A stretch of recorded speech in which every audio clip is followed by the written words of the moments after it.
That's better.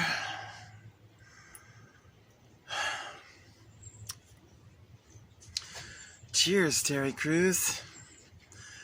I'm the Supergirl of San Francisco, and hello, Benjamin Dixon. How are you? This is going to be my message to the both of you. First, I want to say that both of you are right and wrong at the same time. And hear me out when I have to say.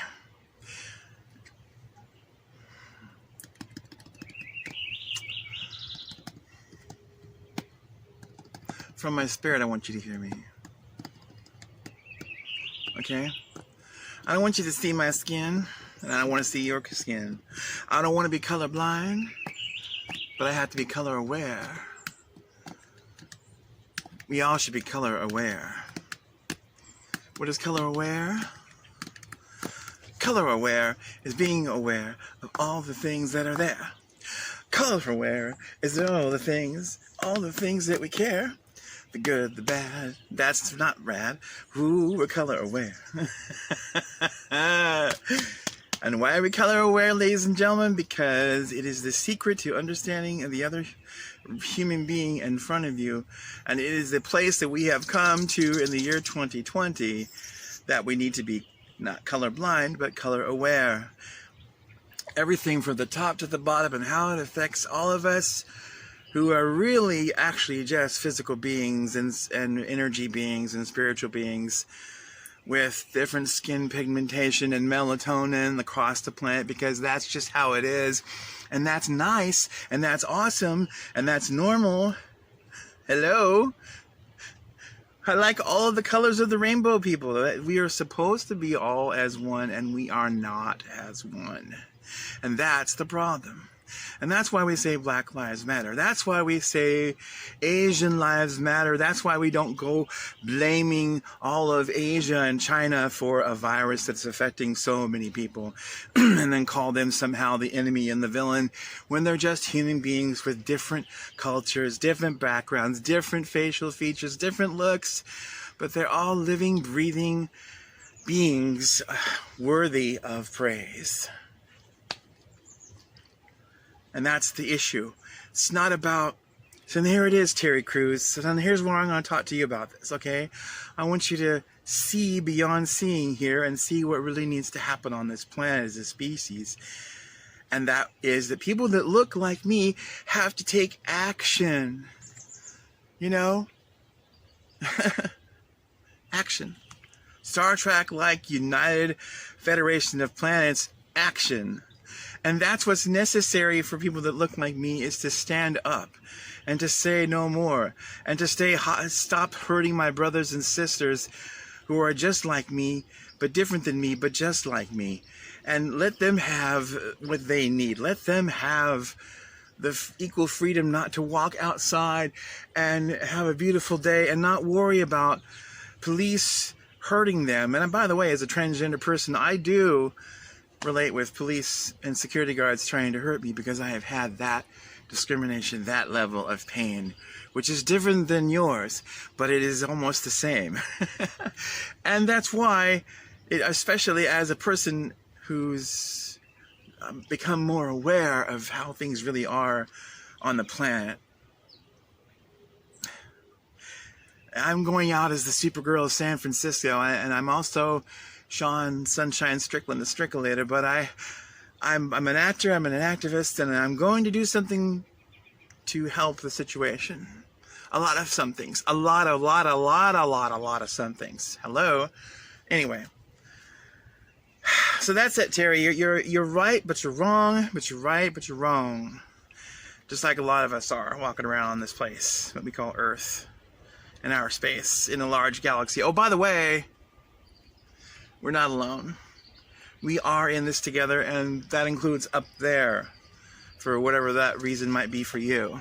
And science, by the way, also true. Why are we doing this to ourselves? And hi, Benjamin Dixon, how are you? Beautiful human being, wonderful, amazing, blessed human being. Although also cursed, also discriminated against, also treated unfairly and wrong and evil. I want to reach out to you, man. I want you to see me now. I want you to see that I'm a warrior. That it's not just about talking. It's not just about, oh, that's too bad. Let me share a story and a meme and it's over. I don't have to get involved. No. You show up at people's injustices. You cry out. You confront the police because you have this privilege and also not just this privilege, but simply just, also I have my Supergirl costume. That makes a difference when I approach police somehow. And, but yeah, there's that. This privilege right here, that's the privilege, is being able, but how about this? How about turning this privilege into a power that can be used against those who abuse authority and take away the power of unity, and that's purple. Not red, not blue, but purple. And purple, we need some purple power, baby. We need to put that purple punch right back into this plan. And that includes San Francisco, because this is supposed to be the city of unity, the city of peace, the city of revolution and change and acceptance. And yet, I'm not even seeing that happening here. And that COVID-19 has got us so wrapped up for a loop, and everything is just all this, and the racial tension, and the cops killing people, and murdering people, and trashing at people playing the violin, running down the street, trying to jog, trying to go to work, just trying to be themselves, getting beat up, locked up, hurt, cut, scraped, stabbed, raped, killed. It's too much. And so, Terry and Benjamin, there is a balance here. There is a place to bring it to unity, and there is a real way to do this, and that's that we don't cancel each other. We have to learn to, it's hard, respect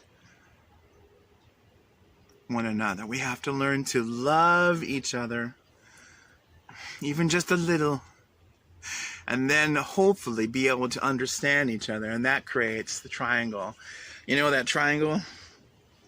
The triangle of unity like this. See, there's the color of purple. That's purple, baby. That's Prince's color. From Minneapolis, Minnesota, the artist formerly known as Prince, that's his color. Purple rain. All seven must die. Anyone forget that song? I remember that song. That song has power. That song is about unity. That's that purple power. That's that dragonfly, dragon energy. That's what that's all about, guys. You guys think this is just like a joke. But crystals, they have a life too. They have a life force. Everything on this planet resonates at a certain frequency, has a scientific and a spiritual. Both, damn it. Both people, humans, hello. It is so simple about how we should actually be living, but not so simple about how we should be treating each other. So, it's time for some honeygram justice flakes. I mean, really. And by the way, here is the replacement for police officers. Just what I want to let you know. This is the replacement for police officers. People doing heroic things. People looking out for each other. Imagine a world where we don't have to be policed anymore. Imagine a world where we can just police ourselves, and where we can be evolved enough that we can be like this towards each other. Kings and queens all. So, that's my message to you today. Is one of unity and love and understanding each other. And that's the only way we're going to save this planet. So, here I am in San Francisco, this wonderful, beautiful city. And yet, here it is, and it's hurting so bad, and all of us are hurting so bad. It's time to make America smile again before we have a civil war. I don't want to see a Civil War II, do you? I don't think so. Chris Evans doesn't, Robert Downey Jr. doesn't, and Sean Sunshine Strickland, the Strickland doesn't. And neither does Supergirl. Yeah, right. Anyway, here's the final thought. And this is the protesting time now. This is the me getting out there. This is something that I created to do. I've been doing this since Kaepernick And the football player from the Seattle Seahawks, and I forgot his name again because I never hear about him too much. You know, I don't know why we don't hear about him, because that man and Kaepernick came up with something wonderfully, amazingly beautiful of a protest and respect all at the same time. It's an act of purple. If there was ever an act of purple in unity, and that was Kaepernick. Kaepernick is looking for unity, man. He's looking for peace. He wants to have his reparations. He wants to feel like people love him and care about him. So, on July 4th, on July 4th of 2020, I am going to be at the United Nations Plaza. At the Bridge of High Noon, I'm going to play the national anthem sung by Whitney Houston. And I'm going to take the knee. And I'm going to kneel with the flag and the cross. And I'm going to kneel with words that say Black Lives Matter and end police brutality and other various words that need to be heard. And I'm going to put them on the flag. I'm going to write them on the flag to prove a point. And the point is going to be that whether you kneel, stand, or salute for the flag, it's still respectful. I will be taking the knee because of police brutality. I will be taking the knee because Black Lives Matter. And I will be taking the knee because POWs' life matter. POWs. Prisoners of war missing in action, like my grandfather, Hodges, who was a prisoner of war in 1944, 1945. So, you know, and it all represents everything at the same time for me. And that's the point. I can kneel, and I'm still kneeling before God. Every knee shall bow, every tongue shall confess. I can take the knee. I can be kneeling before God, kneeling for Black lives, and kneeling for police brutality, and kneeling for brown and Black lives that are murdered and raped, and kneeling for those who have injustices, kneeling for those who are transgender, kneeling for those who are LGBT. I mean, now the list goes on. There's a reason why there is more than one reason to take a knee. It's not just police brutality. It's not just racism. It's not just discrimination and hate and all the suffering and COVID-19. Oh my goodness, it's everything. And the world is shaking right now, literally. And it's like, whoa, dude, let's just change this plan right here, right now. So I'm inviting everyone on July 4th at United Nations Plaza to come down with me. And we're going to kneel during the national anthem. Out of respect, out of love, out of protest, out of everything. What is the difference between standing and kneeling? And who are you to tell me that I can't kneel before God at any time, even during the national anthem, even during a song? God, love comes first. Freedom comes first. The First Amendment and the ability to do what we are comes first. This isn't about disrespecting troops. This isn't about disrespecting America. It's a choice. It was just handed down to us and say, here, we stand for this, we do this, we say this, we do that. But how am I any less American because I now want to kneel versus standing? Because now I believe that that's nice, to kneel before God, to kneel out of love, out of understanding. That's a sign of respect in many cultures. How could you possibly think that it's evil? So it's not. And that's the end of that.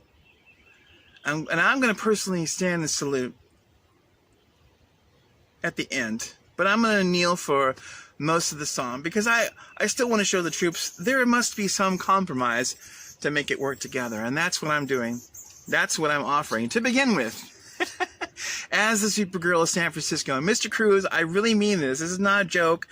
Please look me up on Google. You'll see that I've been on TV, and I'm actually trying to make a difference here. Same with you, Mr. Benjamin Dixon. I want to get this party started. Woo! Unity! Woo! All right.